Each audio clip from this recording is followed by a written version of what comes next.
At least 75 Boko Haram terrorists were killed on Monday in two military operations in the southeast of Niger. According to a statement by Niger Ministry of Defense, a group of 25 terrorists were killed south of Diffa, a major city in southeastern part of the country. Following the exit of Mali, Burkina Faso and Niger Republic from ECOWAS, there are several consequences that will happen to other member states, especially Nigeria. In our previous video, we talked about how Niger Republic are going to sabotage Nigerians' electricity by building their dam, which will affect the Nigerians' Kanji Dam. Now, in this video, we are going to talk about the insecurity challenges and how this Niger exit from ECOWAS is going to affect Nigeria. Nigeria shares its border with several neighboring countries, and one of the challenges it faces is the porosity of these borders. The Nigeria-Niger border, which spans over 1,400 kilometers, is largely unpatrolled by the military or police. According to Small Arms Survey, this has made it a major route for smuggling, illegal migration, and the movement of arms and militants. Similar border situation exists with Nigeria's other neighboring countries as well, including the Nigerian-Chad border, the Nigerian-Cameroon border, the Nigerian-Benin Republic border, and the Nigerian-Atlantic Ocean border. Now, the insecurity challenges that Nigeria are facing, there is no doubt that it is increasing every day, from the north to the south, from the east to the west.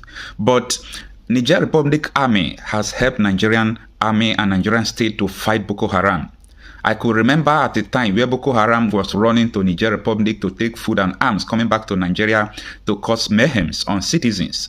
It was the Nigerian army that fought Boko Haram and killed over 120 of them.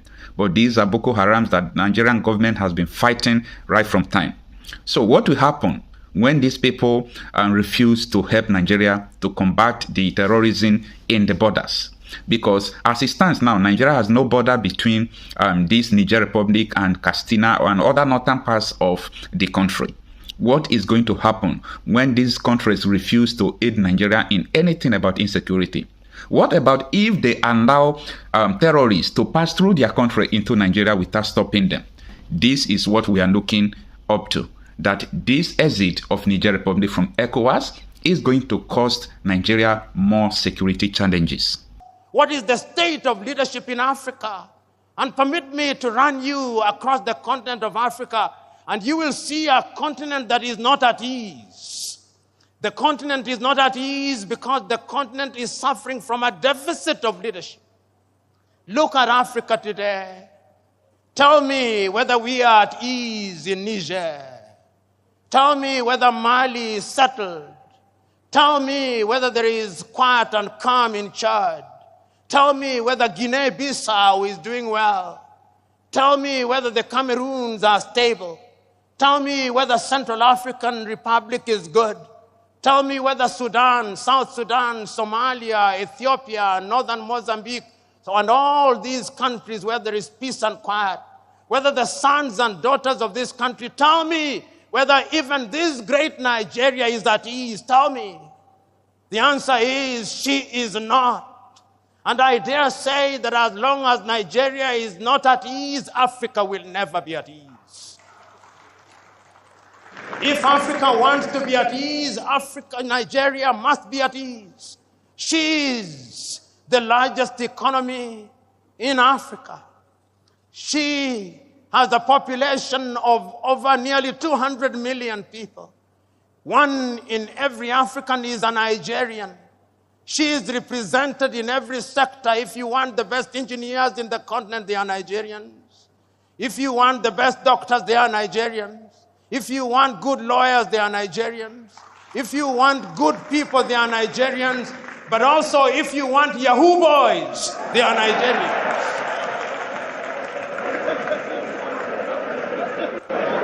Nigeria is a great country.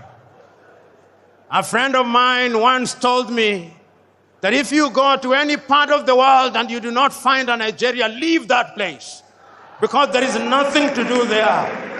Nigerians are present everywhere in the world, everywhere in Africa, and Nigeria I'm told, is a $500 billion economy. Never, ever be proud of that, Nigerians. This is an economy that should at least be a $4 trillion GDP economy. Whenever you reach that level, then I'll say Nigeria is doing the right thing. All the ingredients are there. The question is, why is it that she is not realizing our potential? When we talk about leadership, we must ask ourselves, why is it that despite the best intention of the best of us, we do not gain what we desire? You know, I said that when you look at Africa and leadership, you must go back to history. And you ask yourself what the leadership is. And we have looked at Africa that is not at ease. But yet there is a sense in which Africa has had and continues to have men and women of renown. I remember, courtesy of history, when Africa was struggling for our independence. I can remember that great meeting in Manchester in the United States of America, the Pan-African meeting. And history tells me that Nigeria was there. Chief Obafemi Awolowo was there in 1945. And I can still remember his words spoken about African unity. I remember that Ghana's Kwame Nkrumah was there. And then we remember how they came back to the continent to lead the continent. And I am still wondering how in those days, without the benefit of the internet, without the benefit of all means of communication that we now have today, that those men and women were able to govern and to galvanize the attention of the continent of Africa for the sake of Africa. They were there throughout. But even prior to that, I can still remember another great African talking about leading Africa out of our state, the great South African Pixley Kaisa Kaseme in 1906 in Columbia in the United States of America, say Africa must be regenerated. When all these things happened, there were leaders in Africa at that time. And their mandate was cut out for them. Their mandate was to ensure that we broke the colonial chains, and we did. I remember. And many of you here, courtesy of history, will remember many Africans at that time. And if I name them, you will agree with me that they were leaders. How many of you in this assembly will not remember Marcus Garvey and say that he was a leader? How many of you here will not remember Julius Nyerere and not say that he was a leader? How many of you will remember Kaunda, Amilcar Cabral, Samora Moises Machel, Agostino Neto, Namdi Azikiwe, Abubakar Tafawa Balewa, Gamal Abdel Nasser, and many others, and remember that they were leaders who did not want to occupy political space because of material aggrandizement. They denied themselves. I so very fondly remember that when Kenneth David Kaunda left office, it was said of him that the only amount of money he had in his account was the equivalent of $5,000. That is what your current politician eats for breakfast. I can remember when Julius Kambarage Nyerere left office after 24 years, the only amount of money that he had in his account was the equivalent of 8,000 United States dollars. That is what your current politician uses for a single visit to a gymnasium. They were leaders who were selfless. They understood that it was an honor and privilege. They sacrificed their lives. They saw their positions of leadership as that of leading their brethren. They did not think that they were superior to the people they led. They thought it was a privilege and that they had the honor, and that because they had that honor, then they had to serve their leaders with distinction, with consistency. They were prepared to be questioned. They did not believe that they had the monopoly of knowledge and wisdom. They were leaders because they were servants. You know, I can still remember Julius Kambarage Nyerere speaking on the 6th day of March, 1997 in Accra, Ghana, on the occasion of the 40th anniversary of the independence of Ghana, under the subject, "Without unity, Africa has no future." Mwalimu recounts the history of Africa. He says, when we rose up against the colonialists, our agenda was cut out for us. We, the Africans, had been humiliated in our own land. Our people had been denied the opportunity to realize their potential. Our mandate was one, to expel the colonizer. We did our bit. We made our mistakes. But who said we were infallible? This struggle is an intergenerational struggle. The next generation after us had the duty to pick up the baton and to run the next leg. The question is, did that generation pick up the baton? Have they run the leg well? The answer, not as well as they should have. Because we must never make the mistake of assuming that African leaders have done nothing. No, that would be too harsh. I think attempts have been made, whether in Nigeria or in different parts of Africa, to liberate ourselves from the chains and sorrows of the colonial project. But remember, as Kwame once said, the colonialist never left. He is alive and well. He still wears different masks. And those masks may appear to camouflage him, but they are here. Have you ever wondered why, when the British left their colonies, they created something that they called the Commonwealth of Nations, to which Nigeria belongs? In that Commonwealth of Nations, the head is the British monarch. When the Queen dies, the King becomes its head. It is headquartered in London. It is the Commonwealth of Independent and Free Nations. It is not. It is a post-colonial, neo-colonial institution which continues to massage the ego of the erstwhile colonizer as we celebrate. Through such institutions, they continue to control and to manipulate us. And many of us, particularly those of us who have had the advantage of foreign education, we never want to talk ill of bodies such as the Commonwealth. I do. And it's not only the British who did it. The French did it under Francophonie.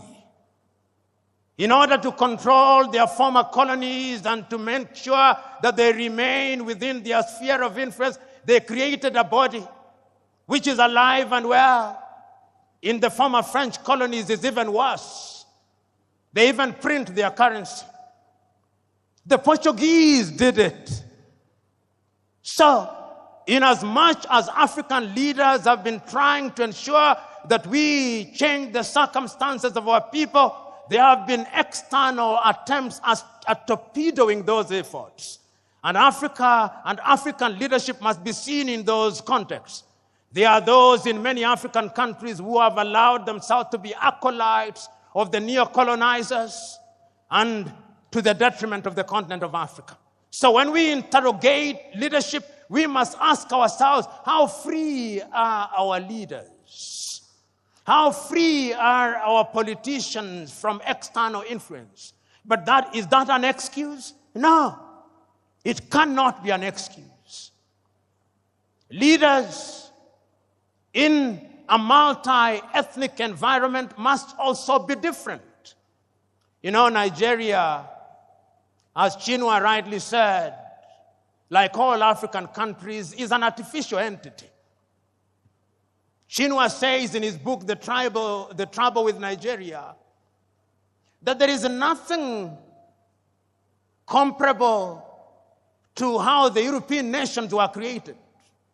There is no Nigerian, Chinua Achebe says, in the same way as there is a Danish or a Swedish or a Norwegian. Nigeria is a unique state with many states. The same is true of Kenya. The same is true of Ghana. Nigeria possibly has over 500 nations within her. Tanzania, 136. The Democratic Republic of Congo, 306. Kenya, 42. Uganda, 56. In order to be a leader in such countries, those who have the honor and privilege must be men and women who are prepared to ensure that they weld the bonds amongst those people. As Samora Moises Marcel said, if the post-colonial African country is to succeed, the tribe must die. And the tribe must die because if the tribe does not die, then the new nation will never thrive. And I did not understand Samora Moises Marcel to say that he should stop being a Yoruba. No. I did not understand him to say that he should stop being a thief or to stop being an Igbo or Hausa or a Fulani. No. Those are cultural mosaics which, when put together, make a nation beautiful and strong. But what do we do in most of Africa? We use those cultural differences to divide the people. We use those cultural differences to reinforce centrifugal forces and therefore threaten the very nation which we want to serve. I am telling all of us who are present here, and many of you who are present in this assembly, who are honored and respected and claim to be leaders, that you have a duty to ensure that you are in front in order to serve and not to be served. But ladies and gentlemen, let us also ask ourselves about followership. As a young student, and many of us who are young students, it was the culture when you are in your first year of studies that you must be a revolutionary. And a revolutionary in the style of Karl Marx. And therefore you would say, workers of the world, unite. You have nothing to lose but your chains. All of us were revolutionaries. And we used to say then that the safety of the bourgeois demands that the proletariat be kept in the most profound ignorance. We were revolutionaries. Who is a leader? Is he a leader who allows meta-ignorance to reign supreme amongst the people he or she is leading? Is it the duty of a leader to ensure that he leads men and women who are enlightened? Men and women who can question what he or she is doing? I'm suggesting to us that true and sustainable leadership also requires that you have a followership that is enlightened, a followership that calls you to account, a followership that is going to make demands of you, a followership that when you say that you are going to improve the quality of their food, they do not believe that agriculture stops on that day, but they believe that agriculture must be intensified and that technology must be used. A followership which knows that when you say you are going to deliver heaven on earth, they know that that is merely an advertisement that you are incapable of delivering heaven on earth.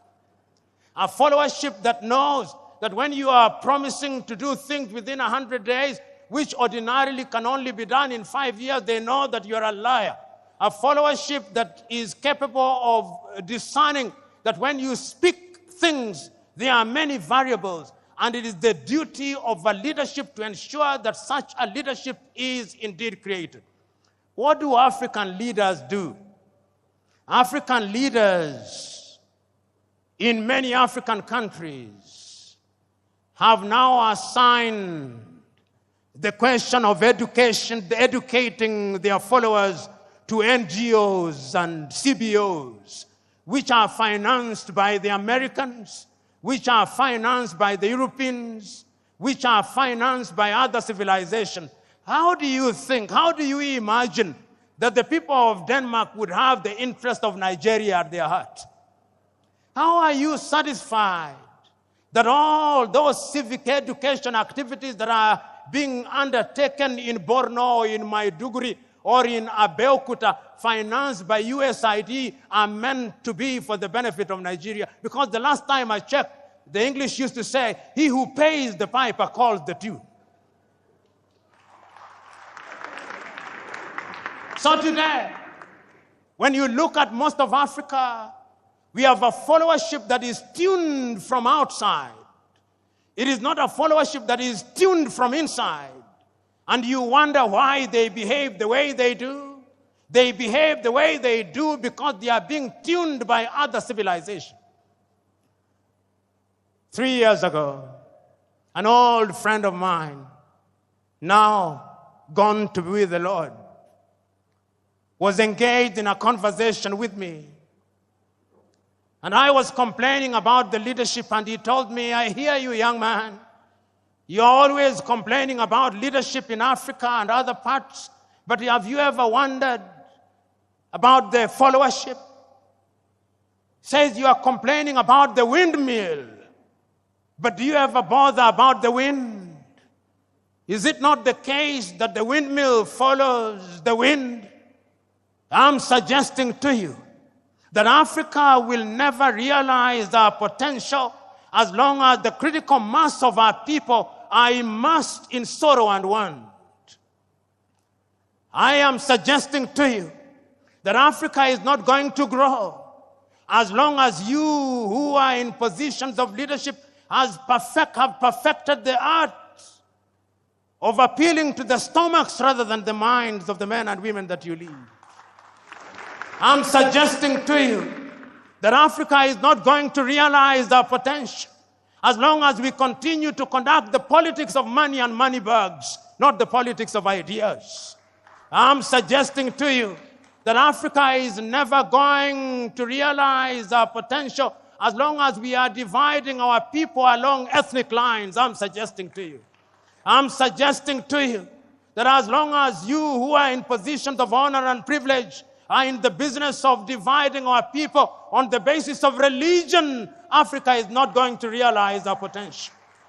I remember in 1982, I watched a movie about Mahatma Gandhi, and I remember that great man saying in one of the scenes in the movie that he remembers one day when somebody who was more enlightened than the other preachers came, and he said that on that day, he saw that preacher reading from the Muslim Quran on to the Christian Bible, on to the Jewish Torah, on to the Hindu Gita, and on to incantation in African religion, as if it did not matter which book was being read as long as God was being worshipped.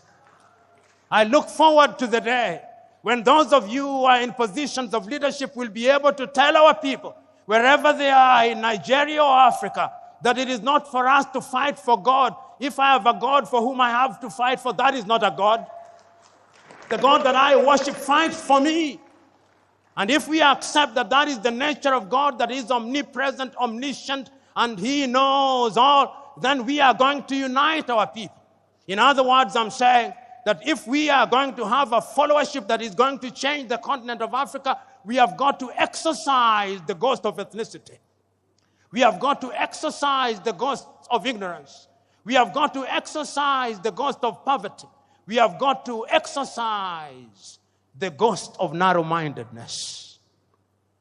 Fellow Africans, fellow Nigerians, it is still true that everything fails and falls on leadership. It is true that we men and women are in unique positions. Abu Bakr, Olusala, Saraki was present on this earth. Like all of us, he had his coming and his going.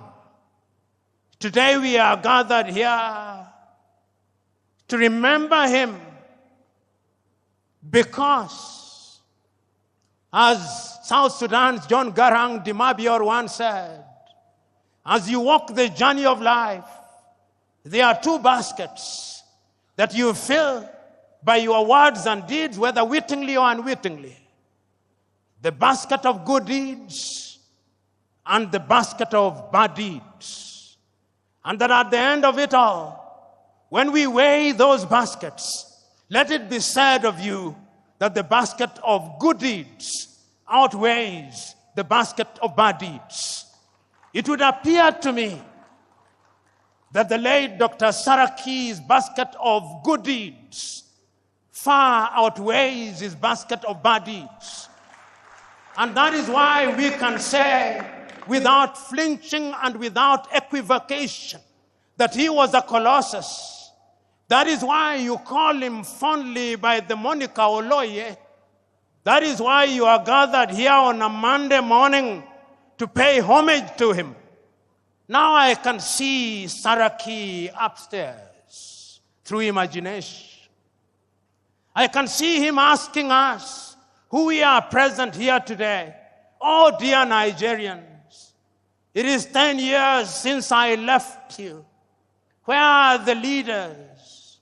I can see Saraki asking the president of this country, how have you served, Mr. President? I can hear him ask the vice president, how have you served? I can hear him asking the senators, how have you served? I can hear him asking the members of the House of Assembly, how have you served? I can hear him asking the governors, how have you served? As to how they have served, that is not for me to say. It is for them to say. But I can also hear the great Saraki asking the Nigerians, how have you been served? Have they given you food? I can hear him ask. Have they given you fuel? I hear him ask. Have they given you electricity? I hear him ask. As to whether they have been well served, it is not for me to say, it is for them to say. In other words, the great Saraki is asking both leaders and the led, have you demanded and have you served? And the leadership that I hear him, the great Saraki, asking of us is a leadership where we are united. Not the unity of the graveyard, whose lingua franca is silence. No. It is the unity of those who are seeking to do good. Those who are seeking to do good, those who ask with the firmness that will open the eyes of the leader without inflaming their anger. I can hear it being said. You know, as I conclude, I remember this story, a story that must be known to you. It's a story about leadership, which must be contradistinguished from human leadership. It's the story of a shepherd, or the story of a poultry farmer. But I'll start with the story of a shepherd. Many of us from the north are famed for cattle keeping. And when you are driving the cattle through different grazing grounds, the cattle believe that you love them so much because you protect them from the elements, because you protect them from other wild animals. But if the cattle were to know that you are the one who would end up eating them, they would treat you very differently. Invariably, they do not know. And therefore, you will continue controlling them the way you do, and you will continue eating them the way you do. But it's a totally different case when you are leading human beings. They are not like cattle. You may lead them in a particular direction. You may think that you have lulled them into a false sense of security. You may think that you have deadened their minds. But always remember that one day, if you don't do that which is good and right for your fellow men, there is a day of reckoning.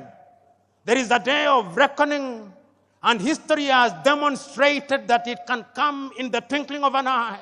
History has demonstrated that kings have been toppled. History has demonstrated that presidents have been removed.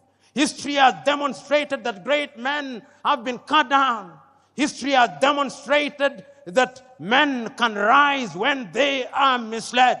History has demonstrated that men are indeed capable of rising up. You know, I always read these words of the American Declaration of Independence because I love them. They apply to humanity. Before America became what it is, they had enlightened man. We hold these truths to be self-evident, that all men are born equal, that they are endowed by their Creator with certain unalienable right, that among those are life, liberty, and the pursuit of happiness. And it is for this reason that governments are instituted amongst men. And that when those governments fail to perform, it is the duty of those people to rise up and to remove such governments.